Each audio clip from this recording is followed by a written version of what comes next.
धराली में आई आपदा के बाद सड़क नेटवर्क पूरी तरह से प्रभावित हुआ। कई जगहों पर सड़कें टूटी हैं। गंगनानी बैली ब्रिज के आगे डबरानी में सड़क पूरी तरह से कटी है, जिसको खोलने के लिए काम चल रहा है। बीआरओ ने 2 दिनों में धराली तक सड़क मार्ग सुचारू करने का दावा भी किया है। मेरे साथ चीफ इंजीनियर शिवालिक राजाराम जी हैं और उनसे पहले भी हमारी बातचीत हुई है। लगातार इस रोड को खोलने का काम उन्हीं के नेतृत्व में चल रहा है। अभी क्या अपडेट है पूरे, जो अगर हम भटवाड़ी से और हरसिल तक की बात करते हैं, क्या स्थिति है? भटवारी से हरसिल तक का बात करेंगे तो भटवारी में 2 स्लेट्स था, वो 7 तारीख को ही हमने 11-12 बजे तक हमने उसको थ्रू कर चुके हैं। 7 तारीख को ही हमने वहाँ बेली ब्रिज स्टोर्स का गाड़ियाँ सारे लोड करके वहाँ रखे हैं। 7 तारीख को शाम को हमारा बेली ब्रिज के स्टोर सारे वहाँ पहुँच गए हैं ब्रिज साइड में, लिमचीगढ़ ब्रिज साइड में। 7 तारीख को शाम को ही ब्रिज का हमने काम चालू कर दिया। 9 तारीख को रात को कल रात को हमने ब्रिज को थ्रू कर दिया। रात को 10 बजे हमने ब्रिज को थ्रू कर दिया है।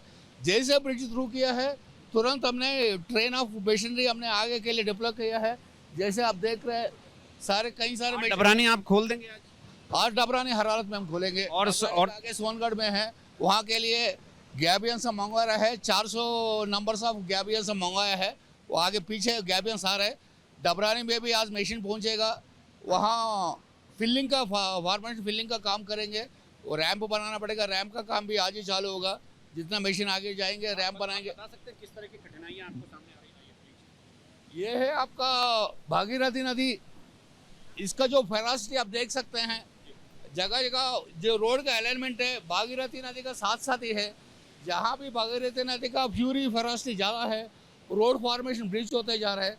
Eight some point of time ये भागीरथी नदी के लिए river training works, deflecting spur वगैरह काफ़ी बनाना पड़ेगा रोड को बचाना है। तो फिलहाल हमारा टास्क है धराली पहुंचना है, हमारा फोकस सारे उसी में है। कब तक हम पहुंच सकते हैं धराली बाई रोड? हमारा टारगेट है कल रात तक पहुंच जाए। बातचीत के लिए बहुत धन्यवाद। तो मेरे साथ चीफ इंजीनियर साहब थे, उन्होंने कहा कि कल रात तक धराली पहुंचने का टास्क है सड़क मार्ग से।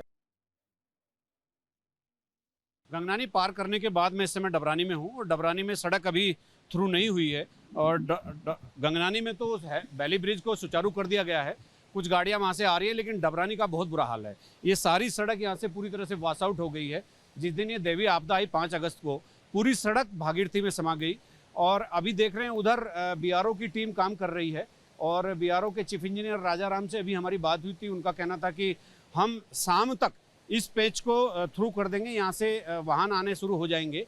और कल शाम तक उन्होंने धराली तक सड़क से जाने की बात कही है, दावा किया है। कल रात तक हमारी टीमें धराली तक पहुंच जाएगी सड़क से। लेकिन इस सड़क की हालत देखिए आप, यहाँ पर कुछ 1-2 फीट की पगडंडी है और कहीं तो वो भी नहीं है। तो और ये पूरा पहाड़ ये इधर भागीरथी देखिए, फिर इस कटी हुई सड़क को देखिए और फिर इस पहाड़ को। ये पहाड़ पूरा कटिंग होकर के आना है और अगर ये मिट्टी ऊपर से आएगी, बड़े पत्थर नहीं आएंगे, मिट्टी आएगी तो मिट्टी साथ साथ बह जाएगी। बीआरओ के चीफ इंजीनियर धराली सड़क मार्ग से पहुंचने का दावा कर रहे हैं। काफ़ी खतरनाक है, चुनौतियां बहुत हैं और लेकिन जरूरी भी है। गंगोत्री धाम की यात्रा रुकी है और आपदा का रेस्क्यू भी इस सड़क के बिना अधूरा सा लग रहा है। अपने सहयोगी कैमरामैन सोनी कुमार के साथ न्यूज स्टेट के लिए डबरानी से अजीत सिंह राठी। उत्तरकाशी के धराली में आई आपदा में गंगनानी में टूटा पुल अब बनकर तैयार हो गया है। बीआरओ और आर्मी ने मिलकर बैली ब्रिज बनाया और सुबह से आवाजाही शुरू हो गई है। देखिए, एक जो बड़ा अवरोधक था, जो गंगनानी से आगे एक पुल टूट गया था, तो उस पर बैली ब्रिज कल 3 दिन के रिकॉर्ड समय में बीआरओ और आर्मी ने बनाकर खड़ा कर दिया है। और मैं उस पुल को पार करके इधर हरसिल की तरफ हूं और ये देखिए ट्रायल भी चल रहा है, लेकिन छोटे वाहनों के लिए खोल दिया गया है। यहाँ से बड़ी मशीनें भी गई हैं और यही एक पुल था। अगर ये पुल ना गिरता तो यहाँ ऑपरेशन जो चल रहा था, रेस्क्यू ऑपरेशन, तो ये ज़्यादा बेहतर तरीके से चल सकता था। लेकिन इस पुल के टूट जाने से ये बड़ी एक अवरोधक पैदा हो गया और ये पुल जो है हरसिल, मुखबा, गंगोत्री और धराली और इस पूरे क्षेत्र का ये लाइफ लाइन है। अगर ये पुल नहीं है तो इस इधर के गंगोत्री धाम वाले और जितना भी इधर एरिया है उस पूरे रास्ते से जिला मुख्यालय उत्तरकाशी का संपर्क कटा रहता है और यहाँ से उत्तरकाशी पहुंचना दूर होता है और चाइना बॉर्डर बहुत आसान हो जाता है जाना। तो यहाँ से ये पुल नहीं है तो चाइना जाना आसान है, लेकिन जिला मुख्यालय उत्तरकाशी जाना बहुत मुश्किल है। तो ये बैली ब्रिज बहुत रिकॉर्ड समय में बना है। परिस्थितियां बहुत विषम थी, लेकिन फिर भी एक बार फिर देखिए, यही वो पुल है जो इस पूरे एरिया की बॉर्डर तक की लाइफ लाइन है, जो पूरे राज्य से इस पूरे भौगोलिक क्षेत्र को जोड़ता है जिधर आपदा आई थी। हरसिल एक पर्यटक स्थल है, गंगोत्री धाम माँ गंगा का धाम है। इसके अलावा जो धराली गांव जो बहुत खूबसूरत गांव था, इसके अलावा मुखबा जो माँ गंगा का मायका है। तो ये सारे क्षेत्र और ऊपर डेंस फॉरेस्ट, नेशनल पार्क और तमाम ऐसी चीज़ें हैं जो बहुत ही महत्वपूर्ण हैं। तो वो एक सारी चीज़ें अब सब जुड़ गई हैं उत्तरकाशी से, और इस पुल के शुरू होने से अब मुझे लगता है कि ऑपरेशन में थोड़ी सी तेज़ी आएगी और ऐसी उम्मीद भी की जानी चाहिए। अपने सहयोगी कैमरामैन सोनी कुमार के साथ गंगनानी से न्यूज स्टेट के लिए अजीत सिंह राठी। धराली में मलबों के बीच जिंदगी की तलाश जारी है। रेस्क्यू अभियान से जिंदगी पटरी पर लौटने लगी है, लेकिन दर्द कम नहीं हो रहे हैं। लोगों के जहन में त्रासदी का भयावह मंजर अभी भी ताजा है। आपका क्या नाम है? जी सर, मेरा नाम दिनेश पवार है और मेरे परिवार से 5 लोग मिसिंग है। इसमें से सगा मेरा भतीजा है, दोनों भतीजे थे। बहुत ही एक बेटा, एक मेरी सगी बहन का बेटा भी उसमें मिसिंग है। 2 और लड़के मिसिंग गांव के। अन्य कोई लेबर बता रहे हैं, कोई बाहर के लोग भी इसमें काफ़ी मिसिंग। यहाँ क्या घर कहाँ था और होटल कहाँ? जी सर, मेरा होटल यहाँ पे था सर, नीचे मेन रोड पे, और घर सर मेरा आगे यहाँ से जो इसी गाँव का तोक कहते हैं ना, जैसे उसको अघेरी तोक कहते हैं सर, उधर मेरा घर है वहाँ पे। वो तो सेफ पता चला आपको? जी सर, मुझे आप यहीं थे? जी, मैं घर में था सर। मुझे सबसे पहले व्हाट्सएप के माध्यम से पता चला सर, जब वीडियो किसी ने भेजी तो उसके बाद तो मैं भी सर बीपी आपके लोग मिसिंग हैं, आपने कंप्लेंट करा दी? सर सब कंप्लेंट तो आप तो देख रहे पूरा एडमिशन जो भी होता है, पर BRO हो, चाहे आर्मी हो, चाहे STRF हो, NDRF हो, कोई भी हो, सब पहुँचे। लेकिन उस दिन नहीं पहुँच पाए किसी कारण बस, क्योंकि भाई प्राकृतिक स्थिति ये थोड़ा ऐसा था। बाकी बात ऐसे चलो धन्य हम भारत देश में है, हमें पूरा यकीन है कि हमारे यशस्वी प्रधानमंत्री जी हमारा ध्यान जरूर रखें, क्योंकि हम जो है वाइब्रेंट विलेज वाले में सर ना। जी सर, यही उम्मीद रखते सर, और क्या करना, जो चले गई चीज़ वापस आ नहीं सकती। वही धराली गांव है जहां पिछले 5 अगस्त को आपदा आई थी और पूरे देश में और विदेश तक इस तबाही की चर्चा रही चूँकि बवंडर ही कुछ इस तरह का था। किस तरह का बवंडर था, कैसी आपदा थी, आप उसका एक छोटा सा एग्जाम्पल देखिए। इस मकान को, ये खीरगंगा नदी से काफ़ी दूर था, लेकिन जब खीरगंगा नदी में तूफ़ान आया और वो भी मलबे का तूफ़ान, तो लोग एक दूसरे को आवाज़ ही लगाते रह गए और किस तरह से घरों में मलबा घुस गया, ये आप यहाँ पर अच्छे से देख सकते हैं। मतलब ये दूसरी मंजिल बताई जा रही है कि ये दूसरी मंजिल है, और तीसरी मंजिल थी तो थोड़ा किनारे पर था, तो ये बच गया। ये देखिए बहुत हाइट पर था, और नीचे की मंजिल वो है। अभी आप देख रहे हैं कि नीचे की तरफ वो मंजिल है और ऊपर ये मलबा भरा हुआ है। और मैं आपको थोड़ा दिखाता हूँ। और ये जो यहाँ पर जो स्ट्रक्चर बना था पर्यटकों के लिए, ये मकान मैं वो दिखा रहा हूँ आपको जो बिल्कुल किनारे पर थे और पहाड़ी के ठीक नीचे थे। और यहाँ से जो नीचे की तरफ वाले मकान थे उनका तो कहीं अता पता नहीं है। ये मशीनें लगी हैं, ये मशीनें कितना कुछ कर गुजरेंगी, कितना कुछ कर पाएंगी, कुछ कहा नहीं जा सकता। 35 से 40 फीट का मलबा है।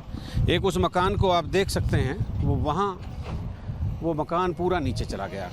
उसमें क्या है, नीचे कौन था, नहीं था, क्या सामान था, कितनी मंजिल थी, कुछ नहीं पता। खीरगंगा नदी आई और सबको अपने साथ ले गई और ध्वस्त कर दिया पूरी तरह से।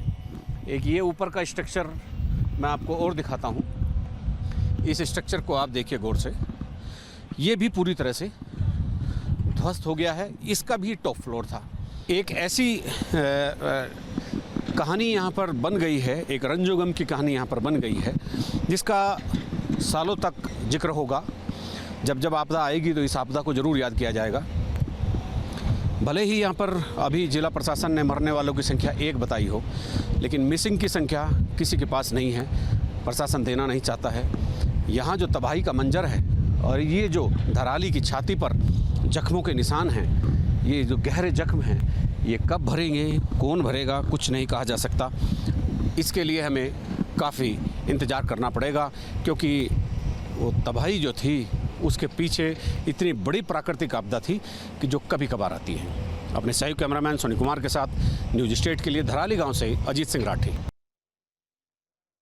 देखिए, मैं खीर गंगा के बिल्कुल ऊपर खड़ा हूँ। ये पुल अभी तक नहीं था, ये पुल बनाया गया है और यही वो खीर गंगा है। इसको मैं एक बार अपने कैमरे की नज़र से आपको दिखाता हूँ। और ऊपर से जब वो पूरा बवंडर यहाँ आया तो यही खीर गंगा है।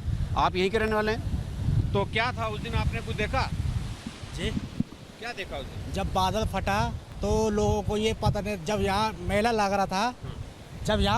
रहा था तो मुखवा से सीटी आ रही थी, सीटी। हाँ। तो इनको पता नहीं चल रहा था, तो इन्होंने ये सोचा कि वहाँ भी मेला है, तो अचानक आई सर ये प्राकृतिक में आपदा, तो ये बादल कहाँ फटा। थे उस समय? हम उस समय गंगोत्री थे। तो अपने लोग यहाँ कुछ रहते थे? अपने लोग तो मेरे चाचा जी थे, सुरेंद्र सिंह राणा जी, वो भी सुरक्षित नहीं, दब गए। उनके खच्चर काम करते थे यहाँ धराली के अंदर। देखिए, हमारे साथ ये एक युवक थे यहीं के, और ये खीर गंगा दिखाई मैंने। क्या नाम है आपका? धराली में लोगों की तलाश जारी है। अब 50-60 फीट नीचे दबे लोगों की डेड बॉडी तलाशी जा रही है। एसडीआरएफ के जवान अत्याधुनिक उपकरणों से रेस्क्यू अभियान चला रहे हैं।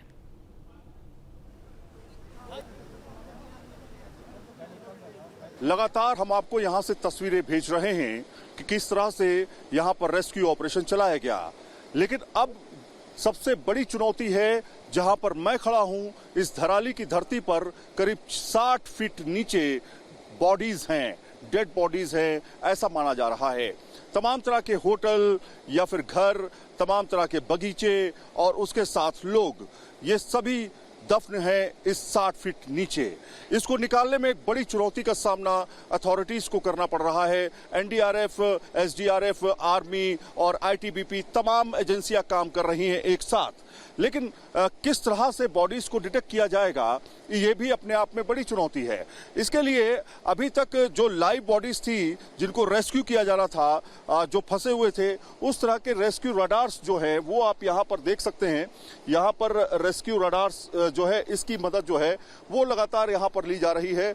इस रेस्क्यू रडार का से फायदा ये होगा कि जो मृत नहीं है, बचे हुए हैं, उनको चेक किया जा सकेगा। लेकिन जीपीआर रडार सिस्टम जो है, माना जाता है कि 60 फीट नीचे तक बॉडीज को डिटेक्ट कर सकता है। उसमें भी अभी समय लग सकता है क्योंकि मलबा इतना ज्यादा है कि यहाँ पर बॉडीज को निकाल पाना एक बड़ी चुनौती है। सबसे पहले आपसे समझना चाहेंगे कि रडार सिस्टम के थ्रू हम क्या क्या कर सकते हैं और यहाँ पर आपको किस तरह की चुनौतियों का सामना करना पड़ा है। पहले अपना नाम बता दिए। सर, मेरा नाम है अमोल, मैं मुंबई से हूँ। हमारी कंपनी है एरिका इंजीनियरिंग प्राइवेट लिमिटेड।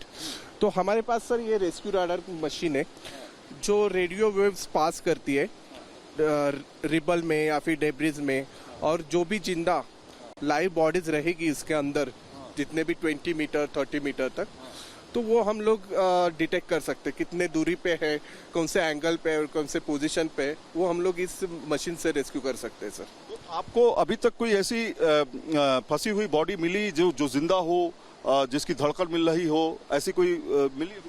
नहीं सर, अभी तक तो नहीं मिली है हमें, लेकिन हम लोग आज ट्राई करेंगे सर। डेफिनेटली हम लोग जब तक ये ऑपरेशन चालू है तब तक हम लोग यहाँ पे रहेंगे और ट्राई करेंगे, मतलब आखिरी सांस तक जो है ट्राई करते रहेंगे। Yes definitely sir. सवाल खड़ा ये होता है कि इस वृद्ध जगह पर अगर आप देखें कि ये इस तरह के पहाड़, बोल्डर्स से निकले हुए मलबे और 60 फीट ऊंचा मलबा, ये आपको लगता है कि इस तरह की मशीनें काम कर पाएंगी? यहाँ तक कि अगर हम बॉडीज की बात करें, उसको डिटेक्ट करने के लिए कोई हमारे पास सिस्टम है? अभी तक तो सर डेड बॉडीज के लिए कोई भी ऐसा डिटेक्टर बना नहीं है रेस्क्यू रडार। तो अभी जो फिलहाल है वो लाइव बॉडीज के लिए है, लेकिन इस जैसे हालात में हम लोग मैक्सिमम 5 to 10 मीटर तक डीप जा सकते हैं सर। 5 to 10 मीटर तक डीप जा सकते हैं? Yes definitely. ये थोड़ा सा दिखा दीजिए। ये वो मशीन है, आपको दिखाते हैं पहले तस्वीर में। ये वो मशीन है और ये मशीन में, थोड़ा बैठ जाइए सर, ये मशीन में ये रेस्क्यू रडार लिखा हुआ है। आप अगर आप देखेंगे, थोड़ा सा जगह दे दिए, ये रेस्क्यू रडार लिखा हुआ है और रेस्क्यू रडार सिस्टम से इस मशीन के जरिए बाकायदा जो है लाइव जो है धड़कन उसकी मिलनी चाहिए, मूवमेंट थोड़ा सा मिलना चाहिए, वो इस मशीन के जरिए जो है डिटेक्ट किया जा सकता है। अभी चुनौती एनडीआरएफ के सामने भी है कि वो मिल पाएंगे, ऐसे लोग मिल पाएंगे या नहीं मिल पाएंगे, क्योंकि अब उम्मीद बहुत कम है, क्योंकि 7 दिन लगभग हो चुके हैं और 7 दिन में आप समझ सकते हैं अगर कोई फंसा भी होगा तो कब तक उसको वो जिंदा रह पाएगा बिना खाना पानी के और इस तरह से। लेकिन उम्मीद अभी बाकी है, उम्मीद पर ही सब कुछ कायम है और लगातार जो है उम्मीद आप कर रहे हैं कि इस तरह की बॉडीज जो है मिल जाए। फिलहाल न्यूज नेशन लगातार आपको तस्वीरें दिखा रहा है कि किस तरह से यहाँ पर रेस्क्यू ऑपरेशन चल रहा है। कितने दिन तक आप उम्मीद कर रहे हैं कि आप ये ऑपरेशन जो है लाइव बॉडीज के लिए करेंगे? जितना हमें एरिया दिख रहा है उसके लिए सर हमें एटलीस्ट 2 to 3 days चाहिए, क्योंकि कितना एरिया बांटा गया है आपको, किस तरह से सेक्टर वाइज बांटा गया है? सर अभी हम लोग जो देखने वाले हैं यहाँ पे हम लोग चेक करने वाले, डिटेक्ट करने वाले ये वाला एरिया तो सेक्टर वाइज बांटा हुआ है। सेक्टर वाइज बटा हुआ है। तो हम लोग उम्मीद कर रहे हैं 2 से 3 दिन चले जाएंगे, क्योंकि हर एक 5 मीटर पे हमें डिटेक्ट करना है। हर 5 मीटर पे डिटेक्ट, हर 5 मीटर पे हमें डिटेक्ट करना है। बहुत बहुत शुक्रिया न्यूज नेशन से बातचीत करने के लिए। तो हर 5 मीटर पे डिटेक्ट करना है। ये है ग्राउंड जीरो, धराली की धरती, जहां पर महाप्रलय आया और महाप्रलय में सब कुछ उजाड़ कर चला गया। सवाल ये भी अब बना हुआ है कि क्या इस धरती के अंदर जहां पर मैं खड़ा हूं, कहीं यहां पर होटल हुआ करते होंगे, कहीं यहां पर लोग अपना काम करते रहते होंगे, कहीं यहाँ पे ऑफिसेस होंगे, वो आज इसी धरती के अंदर समा चुके हैं और अब उनको निकालने की कोशिश जो है वो जारी है। अभी तक आपने रेस्क्यू ऑपरेशन देखा, 1100-1200 से ज्यादा लगभग रेस्क्यू किया जा चुका है। संख्या कितनी है और कितने लोग दबे हैं इसके बारे में तो जानकारी नहीं है, लेकिन अंदाजा ये लगाया जा रहा है कि करीब 80 से 100 लोग हो सकते हैं, जो स्थानीय लोगों के अनुसार है। यहाँ पर बॉडीज की अगर हम बात करें, यहाँ पर मृतकों की बात करें, तो अगर आप धराली के गांव के लोगों की बात करेंगे, जो आसपास गांव में लोग रहते थे, वो यहाँ पर 8 से 10 लोग बताए जा रहे हैं, जो अभी परिवारों से बातचीत जिनसे हो पा रही है।